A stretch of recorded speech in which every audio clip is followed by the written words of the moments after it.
ఏమై ఉంటుందో గెస్ చెయ్యి. Ice cream. కరెక్ట్‌గా గెస్ చేయాలి. స్వీట్ ఏదైనా. ఏం స్వీట్? ఎందుకంటే మా మమ్మీ ఎందుకు చాక్లేట్ తిన్నావు అని నన్ను సీరియస్‌గా అడిగింది ఎప్పుడు సరే. ఏమనుకుంటున్నావు ఇప్పుడు? ఏమైందో తెలుసా గైస్ నాకు అబ్సెషన్ చూడాలి అంటే మా వాళ్ళెవరు ప్రైమ్ ఇవ్వరను. ఏదో రాగితో గాని, జొన్న పిండిలతో గాని అయుంటది. ఎందుకంటే నేను అమ్మమ్మ వాళ్ళ ఇంటి నుంచి తెచ్చుకున్నావు కాబట్టి.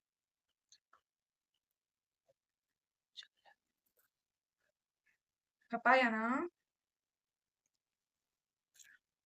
కస్టర్డ్‌లా ఉంది. చాలా బాగుంది. బావుంటది కస్టర్డ్. Mango custard. మొన్న పెద్దమ్మ కూడా పెట్టింది.